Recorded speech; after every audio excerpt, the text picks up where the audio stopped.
prices have also come down, and in the latest we're learning that the stock markets are also breathing easy. Stay on with us. We have another breaking update coming in. Japan stock spike and yen has decreased to $1. In fact, as the US pauses Iran war action, we are learning that the stock average in Japan has risen sharply following Donald Trump's announcement that he would halt the attacks on Iran for the next 2 weeks, raising more than 2,600 yen. It now takes about 158 yen to buy $1, reflecting a weaker Japanese currency, and that is what we are learning so far, that the market worldwide, they are in fact getting strong in the wake of Donald Trump's announcement here. Let me also go across to our another guest, Steve Gill, Republican, joining us from the United States. Sir, how do you look at this entire situation? As I was asking you before as well, in the past few days, ever since the war has started, the approval rating of Donald Trump has come down. How are people in the United States looking at the entire situation unfolding in West Asia? What's your take on this?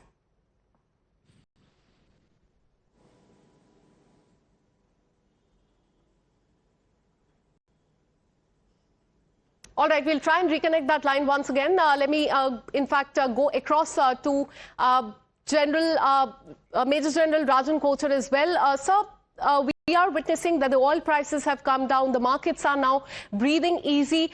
Let's talk about the back channel talks that will take place in the next few days, in the next 14 days, because we're learning that Pakistan is also part of these talks that are currently underway. How do you assess the role of Pakistan as far as the peace talks in this war is concerned? See, Akanksha, I think the role of Pakistan, it is not only Pakistan, the Egypt and three countries involved in this process has been significant. And why is because Qatar was not willing to take on the gambit of this entire negotiations, because twice Qatar has felt betrayed by the United States. So Donald Trump was looking at some kind of a Muslim country to get into play, and Pakistan enjoys a fairly good relation with Iran, but the problem is with Israel right now, because that's what I visualize. The next meeting is going to take place in Islamabad. I'm given to understand that there will be representatives from all the countries.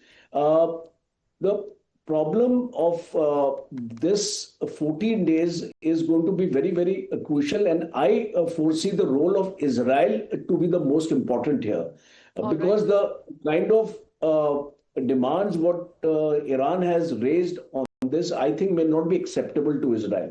So though we feel that we are trying to feel very, very happy today that this 14 days ceasefire is on, but it's a very, very tricky kind of a thing, because the end state, what the US and Israel desire, and the end state what Iran desires, are still at a divergence, and I don't think everything will get sorted out in 14 days.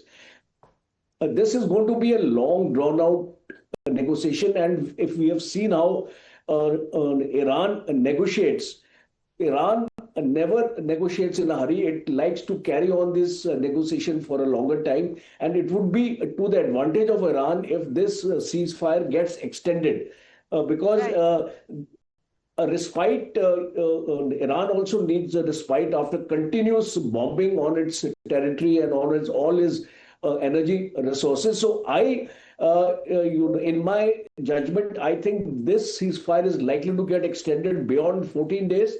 And Islamabad being an acceptable party. And last point is, I visualize Israel to be a very difficult nut to crack here. Absolutely. So it remains to be seen what really happens in the next 2 days. But this day will go down in history, as less than just 2 hours before the deadline expired, and US President Donald Trump, remember, warned that he will wipe out the entire civilization of Iran. He has now announced a 2-week conditional ceasefire with Iran.